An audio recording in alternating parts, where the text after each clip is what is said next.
그러니까 여러분들 만일 속죄제와 속건제의 차이가 무엇입니까? 라고 물으신다면 속건제는 구체적으로 배상을 하는 제사이다. 하나님께 배상하고 사람에게 배상하고 분명히 보상을 구체적으로 해야만 이루어지는 게 이해하시면 되겠습니다. 이 속죄제의 죄는 다 아시지만 속건제의 건은 뭘까요? 허물건이라고 부릅니다. 한문으로 허물건. 그래서 우리가 흔히 말합니다. 죄와 허물. 그런데 죄는 뭐고 허물은 뭔가요? 어떻게 구분하시겠습니까, 여러분? 죄는 뭐고 허물은 뭔가요? 죄는 아마 양심의 죄이고 허물은 행위의 죄인가요? 그렇게 구분해 보려고 하는 분들도 있습니다. 어떤 분들은 죄는 하나님께 짓는 것이요 허물은 사람에게 짓는 것이기도 합니다. 그런데 막상 여러분 속건제를 찾아보면 그런 것도 아닙니다. 하나님께 짓는 죄를 또 속건제라고 이야기를 하고 있기 때문입니다. 어떤 사람은 또 속죄제는 영혼으로 짓는 죄를 하나님께 고백하는 것이요 또 행위로 짓는 죄를 고백하는 것은 속건제라고 말하기도 합니다. 알고 지은 죄가 죄요 모르고 지은 죄는 건이라고 말씀하시는 분도 있습니다. 사람에 따라 여러 가지 많은 해석들이 있습니다. 그런데 속죄제와 속건제를 쭉 공부를 하다 보면 그런 깨달음을 얻게 됩니다. 속죄제는 본질적인 구원을 위한 죄입니다. 우리가 예수님을 받은 것이죠. 그 다음에 성화의 과정이 있죠. 성화는 어떤 것입니까? 그래서 예수님을 믿고 당신이 어떻게 달라졌는가를 보이는 것이 성화의 길입니다. 구원은 순간입니다. 내가 예수님을 믿습니다. 진심으로 진심으로 진심으로 진심으로 아멘. 몇 초 걸렸습니까? 진심의 무게가 문제이겠습니다만 만일 그 마음의 진심이 하나님께서 받아주실 만한 것이라면 구원받는 데 걸리는 시간은 10초도 안 걸립니다. 지옥으로 떨어질 사람이 천국으로 옮겨지는데 10초도 안 걸립니다. 다만 진심의 무게가 문제가 되겠습니다. 그런데요, 그 다음 성화되는 과정이 200년도 걸리고 300년도 걸리고 500년도 걸리고 그리고 끝까지 성화되지 못하다가 죽기도 합니다. 구원은 분명히 받았는데 분명히 구원을 받았는데 성화되지 않습니다. 언어가, 생각이, 눈빛이, 표정이, 대인관계가, 내 속에 숨겨진 가시가 변화되지 않습니다. 그러다 보니 여전히 우리에게 허물이 남아 있습니다. 그러니 속죄제를 우리가 굳이 신약의 교리와 비교하자면 속죄제는 구원받은 은혜, 그러면 속건제는 그 속죄제로 받은 구원의 은혜를 구체적으로 삶에서 갚아가고 배상하고 현실적으로 변화되어 나가는 과정, 우리가 이렇게 말할 수도 있을 것입니다. 가끔 저에게 묻는 분들도 있습니다. 요한 1서를 보면 그런 구절이 있거든요. 사망에 이르는 죄가 있고 사망에 이르지 아니하는 죄가 있으니 사망에 이르는 죄는 기도해봐야 소용도 없으니 기도하지 마세요. 아무리 기도해도 소용없어요. 그 사람은 지옥이에요. 이렇게 이해가 되니까 고민이 돼서 붙들고 오는 분들도 계셔요. 한번 같이 읽어볼까요? 시작. 누구든지 형제가 사망에 이르지 아니하는 죄 범하는 것을 보거든 구하라. 그리하면 사망에 이르지 아니하는 범죄자들을 위하여 그에게 생명을 주시리라. 사망에 이르는 죄가 있으니 이에 관하여 나는 구하라 하지 않노라. 아멘. 모든 불의가 죄로 돼 사망에 이르지 아니하는 죄도 있도다. 아멘. 그러다 보니 사도 요한 선생님이 꽝 도장을 찍어놓으니 깜짝 놀라는 거예요. 아니, 무슨 죄를 지어도 예수님께서는 회개하면 다 용서해 주신다고 하는데 사도 요한 선생님 말씀하시기를 사망에 이르는 죄가 있으니 구할 필요도 없다. 기도해도 소용없어. 아무리 기도해도 소용없어. 가슴이 덜컥합니다. 이거 어떻게 해석을 해야 합니까? 그런데 여러분, 성경을 보면 좀 뜻밖의 일들이 많이 있습니다. 우리가 보기에 아무렇지도 않고 하찮아 보이는 건데 하나님께서 막 분노하시고 큰 형벌을 내리시는 경우가 있어요. 그런데 우리가 보기에 굉장히 큰 죄인데, 엄청난 죄 같은데 뜻밖의 하나님께서 가볍게 용서하시는 경우도 있습니다. 그러니 우리가 한 가지 깨달음을 얻습니다. 이 죄는 인간적으로 우리가 생각하는 큰 죄, 작은 죄의 문제가 아니고 죄에 대한 태도가 문제로구나 하는 것을 깨닫게 됩니다. 죄에 대한 인식입니다. 내가 죄를 어떻게 생각하느냐가 바로 구원에 이르는 죄가 될 수도 있고 또 사망에 이르는 죄가 될 수도 있다는 사실입니다. 죄를 어떻게 인식하십니까? 허물을 어떻게 인식하십니까? 두렵고 떨리는 마음으로 회개하고 나아가면 어떤 무거운 죄라도 하나님은 다 용서하실 것입니다. 그러나 가벼운 것이라고 해도 경박하게 생각하고 경홀하게 생각하고 교만하게 생각하고 회개하지 않는다면 주님께서는 기뻐하지 않으실 것입니다. 그래서 오늘 우리가 공부하고자 하는 속건제의 특징은 하나님께 맡긴 후에 내가 해야 할 일을 최선을 다해서 양심적으로 배상해 나가는 것에 있습니다. 이것이 진정한 신앙임을 성경은 가르칩니다. 정말 당신이 죄에 대하여 어떻게 생각하십니까? 죄에 대한 당신의 태도를 묻습니다. 허물에 대한 당신의 태도를 묻습니다. 그리고 배상하십시오. 보상하십시오. 그러면 그 다음에 주님 주시는 평화가 있다고 말씀하십니다. 오래전 영화인데요, 저는 나중에 어디서 텔레비전에서 다시 한번 방영할 때 봤던 것 같아요. 밀양이라는 영화 여러분 아시죠? 저도 좀 가물가물하긴 한데요, 한 장면은 기억이 나요. 거기 있는 여주인공이 남편이 죽고 나서 아들하고 잘 살아보겠다고 그래서 밀양이라는 동네에 가서 뭔가 제기를 해보려고 하는데 그 아들이 살인마에 의해서 죽게 되죠. 그래서 너무너무 슬픔과 고통과 절망의 시간을 보내다가 나중에 믿음을 가지고 용서를 해볼까, 한번 대화를 해볼까. 그런데 그 살인범이 뻔뻔하게 이야기를 하죠. 우리 주님께서 다 나를 용서해 주셨습니다. 할렐루야. 내가 용서를 안 했는데 네가 뭔데 누구한테 누구 마음대로 네가 용서를 받아. 그래서 여인이 분노하죠. 분노할 뿐만 아니라 신앙도 막 버리게 되죠. 거기 보면. 왜? 내가 용서한 적이 없는데, 나한테 용서를 구하지 않은 네가 우리 주님이 나를 용서해 주셨다고 넌 아니야. 분노하죠. 그런데 생각해 보면 오늘 우리들이 그 살인범의 마음을 가지고 있는 것은 아닌가 생각합니다. 정말 배상해야 할 때 배상하고 보상해야 할 때 보상하고 갚아야 할 때 갚지 않으면 신앙은 자기 도취에 불과합니다. 싸구려 신앙에 불과합니다. 그래서 속건제는 대단히 지금 중요한 가르침을 주고 있습니다. 당신은 당신의 죄에 대하여 어떻게 책임지고 얼마나 진지한 모습으로 다가가고 있는 것입니까? 하고 묻고 있는 것입니다. 먼저 우리 속건제는 크게 나누면 두 가지가 있습니다. 하나님께 지은 죄와 그리고 사람에게 지은 죄입니다. 먼저 하나님의 성물에 대한 범죄가 있는데 이 부분을 한번 읽어보도록 하겠습니다. 조금 아까 우리가 읽은 본문이 그런 내용입니다. 15절 16절을 같이 읽겠습니다. 시작. 누구든지 여호와 성물에 대하여 부지중에 범죄하였으면 여호와께 속건제를 드리되 내가 지정한 가치를 따라 송수의 세겔로 몇 세겔 은에 상당한 흠없는 순양을 양떼 중에서 끌어다가 속건제로 드려서 성물에 대한 잘못을 보상하되 그것의 5분의 1을 더하여 제사장에게 줄 것이요 제사장은 그 속건제의 순양으로 그를 위하여 속죄한즉 그가 사함을 받으리라. 아멘. 그가 사함을 받으리라. 그가 사함을 받으리라. 죄사함을 받으면 행복합니다. 죄사함을 받으면 개운합니다. 죄사함을 받으면 평안합니다. 잠이 꿀잠이 됩니다. 달콤합니다.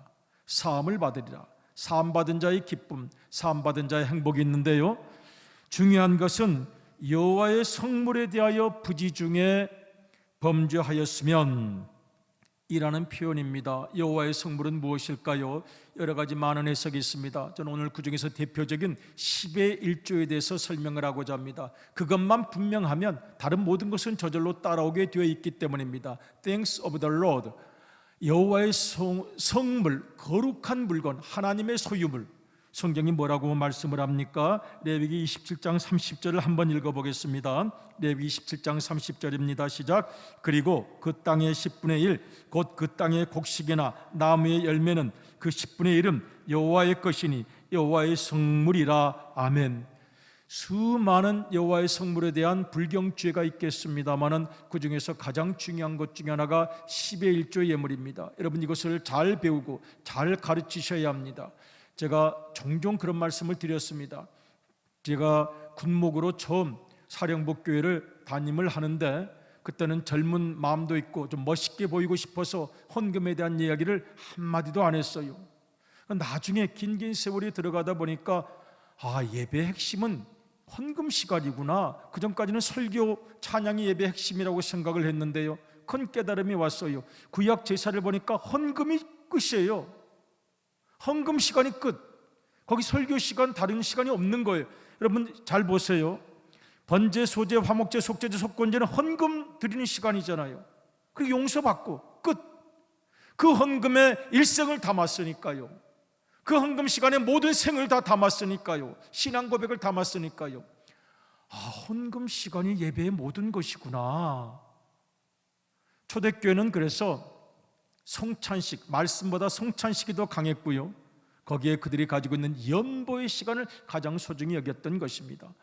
그랬는데 제가 그때는 그런 걸 몰라가지고요, 멋있는 깔끔한 상큼한 시크한 목사님인 척 하려고요, 그런 얘기를 한마디도 안 했더니 어느 분이 와서 목사님 제대로 가르치지 못하셨습니다. 지금도 기억이 나요. 정확하게 가르치시지 않으셨습니다, 목사님은. 그때 얼마나 얼굴이 빨개지고 부끄러웠는지. 10의 1조는 하나님께서 우리에게 허락하신 축복의 길이기도 합니다.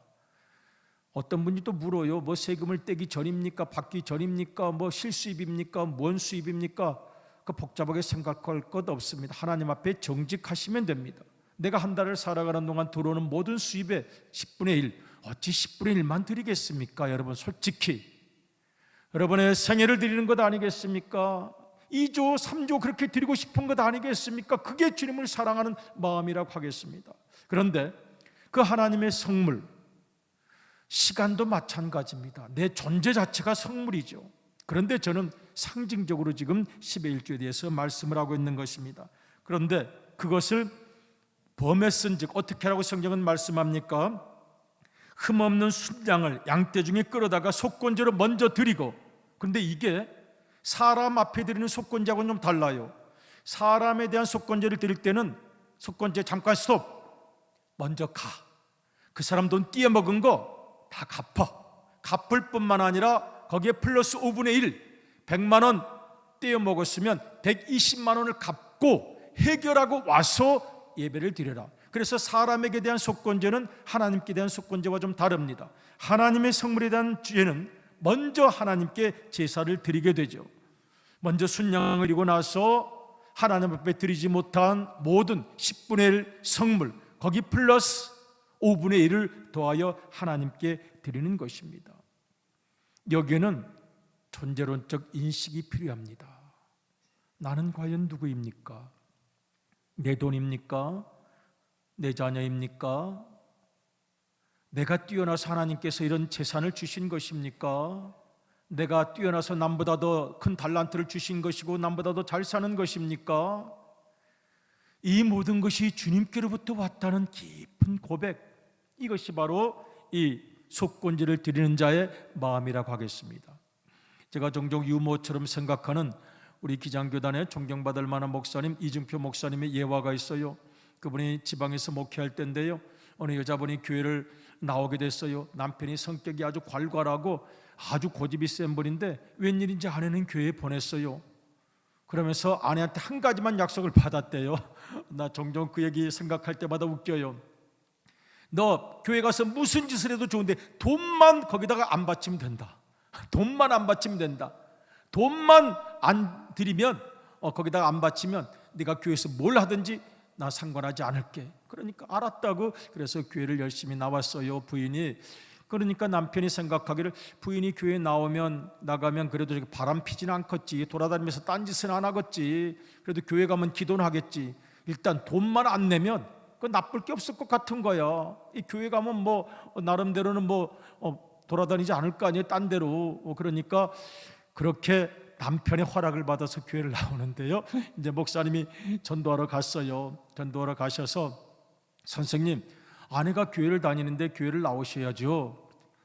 나는 뭐 교회 같은 거 안 나갑니다. 근데 그분이 돈에 벌벌 떠는 분이에요. 돈에 벌벌 떠니까 선생님, 천당 가셔야죠, 천국 가셔야죠. 우리 교회가 제일 저렴한 교회입니다. 가격 비교를 해보세요.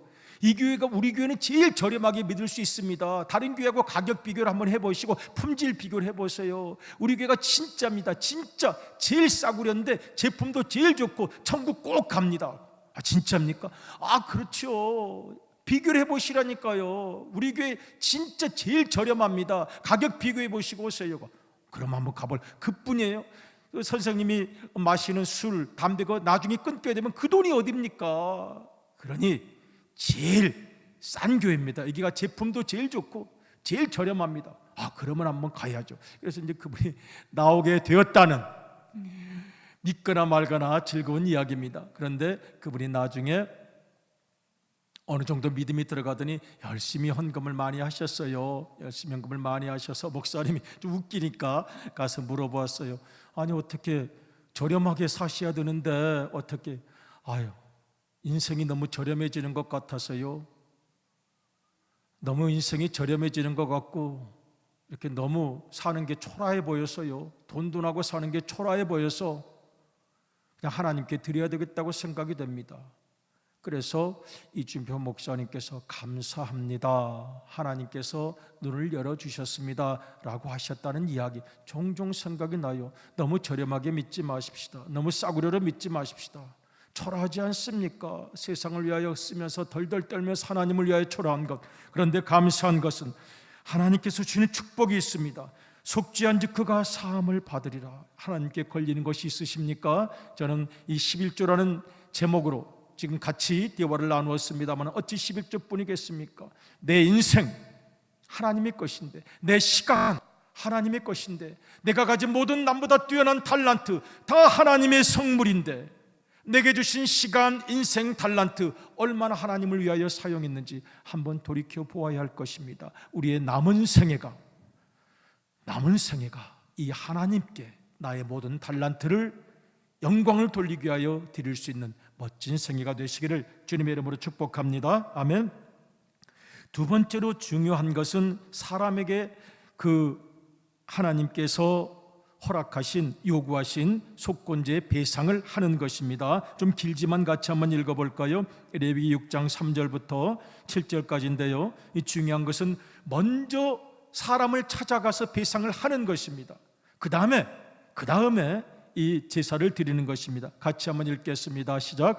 남의 이름 물건을 줍고도 사신을 부인하여 거짓 맹세하는 등 사람이 이 모든 일 중에 하나라도 행하여 범죄하면 이는 죄를 범하였고, 죄가 있는 자니 그 훔친 것이나 착취한 것이나 맡은 것이나 이런 물건을 주운 것이나 그 거짓 맹세한 모든 물건을 돌려보내되 곧 그 본래 물건에 5분의 1을 더하여 돌려보낼 것이니 그 죄가 드러나는 날에 그 임자에게 줄 것이요 그는 속건 제물을 여호와께 가져갈지니 곧 내가 지정한 가치대로 양떼 중 흠없는 순양을 속건 제물을 위하여 제사장에게로 끌고 갈 것이요 제사장은 여호와 앞에서 그를 위하여 속죄한즉 그는 무슨 허물이든지 사함을 받으리라. 아멘.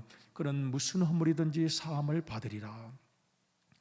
사람에게 무거운 마음을 가지고 있는 그 어두움이 나를 끌고 갈 때가 있습니다. 돌이켜보면 이불킥이라는 말, 지난번에 제가 말씀을 드렸죠. 누워서 생각하면 그때 내가 왜 그랬지 그래가지고 이불을 발로 팍 찬다는 거예요. 요즘 젊은이들이 많이 쓰는 용어인데 이불킥.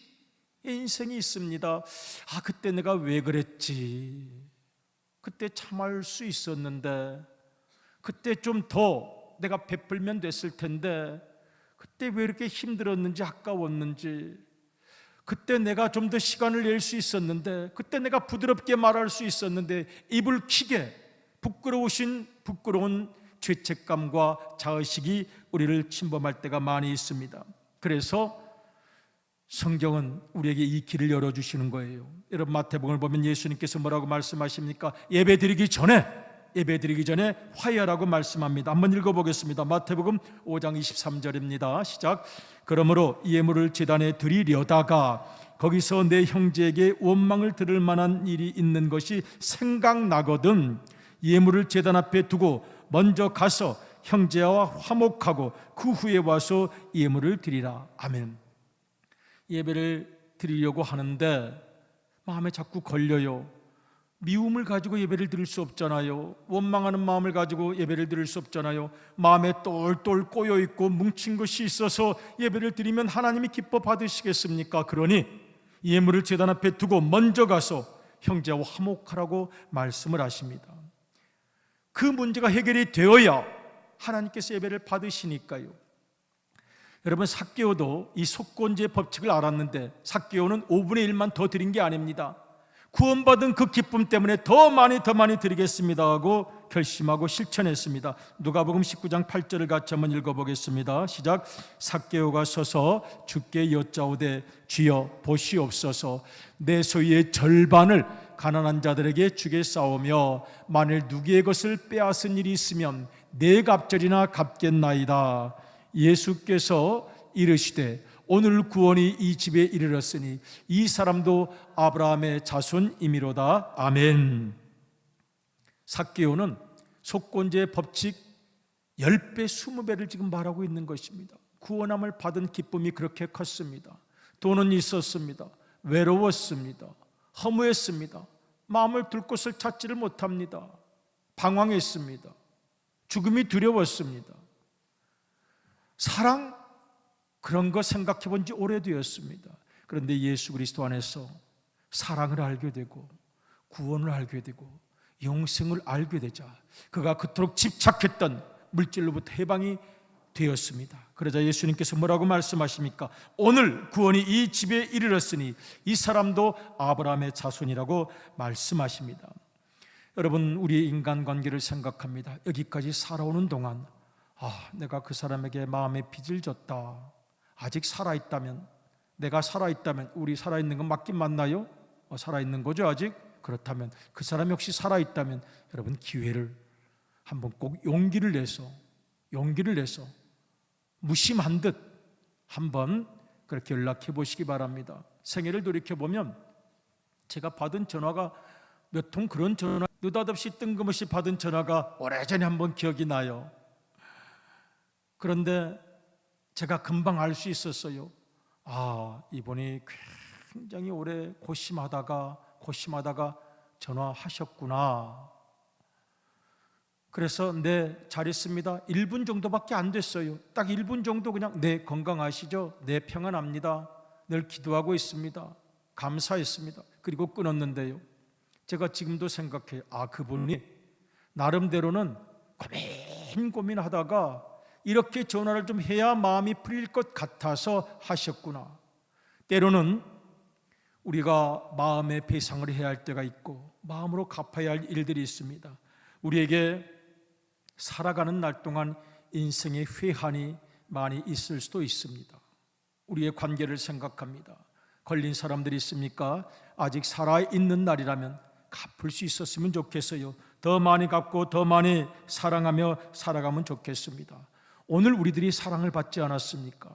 예수님께서 속건제물이 되셔서 우리를 위하여 십자가에 달려 돌아가셨죠. 여러분, 이사야 53장 고난받는 종의 이야기, 예수님에 대한 예언을 보면 그 첫 부분은 그런 내용이 나오죠. 그가 찔림은 우리의 허물을 인하며 그가 상함은 우리의 죄악을 인함이라. 예수님께서 속건제물이 되셔서 우리를 구원하셨습니다. 그렇다면 우리도 하나님께 속건제물을 드리고 사람에게 속건제물을 드리는 배상과 보상을 할 수 있었으면 좋겠어요.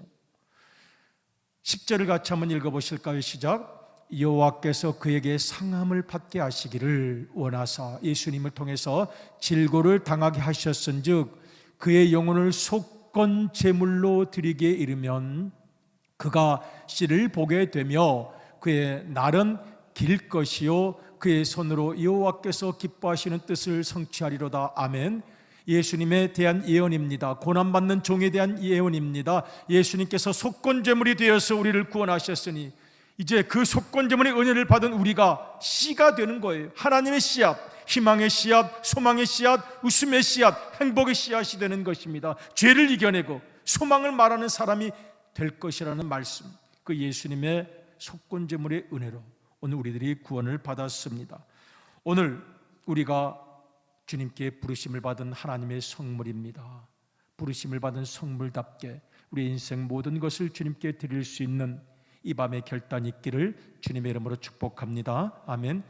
여러분, 이 성도라는 용어를 어떻게 생각하십니까? 아직 집사가 못된 분이 성도 아닌가요? 아니죠. 성도라는 단어의 영어는 뭐예요? 세인트, 성인. 우리가 성 베드로라고 말하잖아요. 성 바울이라고 말하죠. 성 프란시스라고 말합니다. 성도라는 뜻입니다. 그러니 성도는 감히 우리가 붙잡기도 두려운 단어입니다. 거룩함이기 때문입니다. 당신은 성인입니다. 우리 한번 로마서 1장 6절을 읽어보겠습니다. 시작. 너희도 그들 중에서 예수 그리스도의 것으로 부르심을 받은 자들아. 성물입니다. 성물. 예수님 것입니다. 우리는 예수님 것입니다. 우리는 거룩한 성물입니다. 주님께서 직접 관리하고 계십니다. 그러면 성물이 성물다운 생애를 살았으면 좋겠습니다. 베드로전서 2장 9절도 같이 한번 읽어보겠습니다. 시작. 그러나 너희는 택하신 족속이요 왕같은 제사장들이요 거룩한 나라요 그의 소유가 된 백성이니 이는 너희를 어두운 데서 불러내어 그의 기이한 빛에 들어가게 하신 이의 아름다운 덕을 선포하게 하려 하심이라. 아멘. 너희는 택하신 족속, 우리는 성물입니다. 여호와의 성물입니다. 멋있게 살아야 할 책임이 있습니다. 아름답게 살아야 할 책임이 있습니다. 하나님께 걸리신 일이 있으십니까? 나아가서 갚으시면 됩니다. 물질, 꼭 물질뿐만 아닙니다. 마음, 생각, 진실, 태도 하나님께서 기다리실 것입니다. 이웃과의 삶 속에서 얽힌 불편한 것들이 있습니까? 그렇다면 만나실 일입니다. 찾아갈 일입니다. 그리고 그의 마음을 부둥켜 안고 함께 우시면, 함께 부둥켜 안고 마음을 열어 대화를 나눴던 그 아름다운 시간은 영원히 우리에게 기억될 것입니다. 주님께서 우리를 부르셨습니다. 주님의 거룩한 성물로 살아가시고 속건 제물로 우리를 위하여 돌아가신 주님의 부르심에 응답하는 생애가 되시기를 주님의 이름으로 축복합니다. 아멘. 우리 주님의 이름으로 사랑합니다고 한번 서로 축복하시겠습니다. 주님의 이름으로 사랑합니다.